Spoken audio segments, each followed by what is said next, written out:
There are some matches in a World Cup that tell a much bigger story than the scoreline. When you look at the result, everything seems simple. A win, 3 points, and another step closer to qualification. But sometimes, the way a team wins is even more important than the victory itself. And that is exactly what happened with England against Croatia.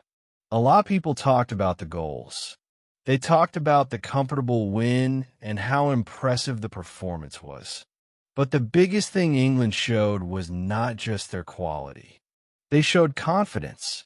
They showed control. And most importantly, they showed the mentality of a team that believes it can go all the way. For years, England have always been considered one of the talented teams in world football. They have had incredible players, but the biggest question was always the same. Can they perform when the pressure is at its highest? Can they turn potential into success? This tournament might finally be giving us the answer. Because this England team looks different. They're not just relying on individual moments. They look organized, disciplined, and comfortable playing different styles of football. Now, the next challenge is Ghana. On paper, England are the clear favorites. After beating Croatia, many fans expect another comfortable victory. But this is exactly where World Cup matches become dangerous. Football history is full of moments where teams underestimate their opponents. A stronger squad does not automatically guarantee 3 points. A better team on paper does not always win on the pitch. That is why this game could tell us a lot about England's mentality. Because great teams are not only judged by how they perform against the biggest opponents, they are also judged by how they handle the matches they are expected to win. And Ghana will not be an easy opponent. They know they are facing one of the tournament favorites. They know almost everyone expects England to win. But sometimes that is when teams become the most dangerous. When there is no pressure. When nobody expects anything from them.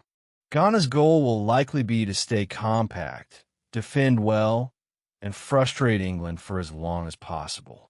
The longer they keep the game close, the more pressure can start to build on the favorite. That means England will need to start the match with the same intensity they showed against Croatia. A fast start could completely change the game. An early goal would force Ghana to open up, and that would create more space for England's attacking players. And when you talk about England's attack, one name immediately comes to mind. Harry Kane. The England captain has been one of the most reliable goal scorers in world football for years. One of the things that makes Kane special is his ability to decide games. Sometimes he can spend long periods without being involved. But then one chance appears, one movement, one finish, and suddenly the entire match changes. That is what elite strikers do.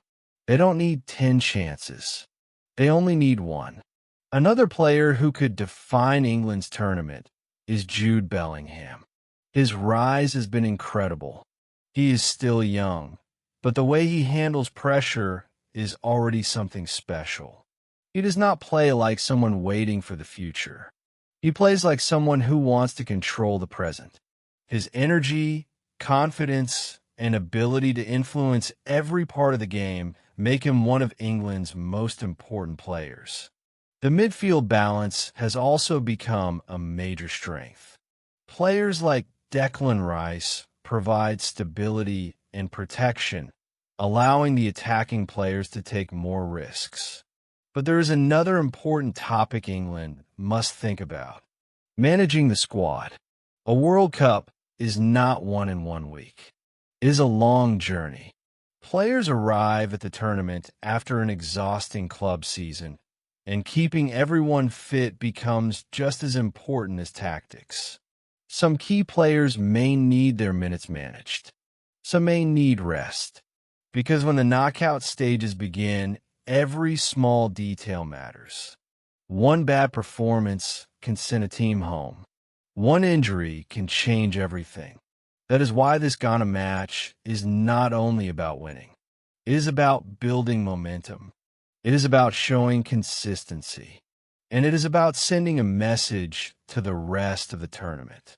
A strong World Cup team does not just win games. It makes other teams believe they are difficult to beat. England have the opportunity to do exactly that. A convincing performance against Ghana would prove that the Croatia result was not just a one-time moment. It would show that this team is serious. Of course, nothing is guaranteed. World Cups always create surprises. We have already seen unexpected results and teams exceeding expectations.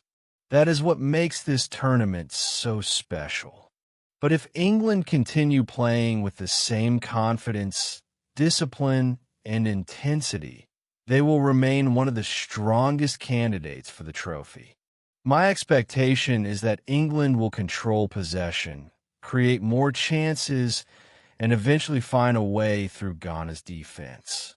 I expect Harry Kane to be involved on the score sheet, and I believe Jude Bellingham will once again be one of the players who controls the game. But the most important thing is not only the final result, it is the performance. Because if England want to win the World Cup, they need to prove they can handle every type of challenge. Big games, difficult games, and games where everyone expects them to win.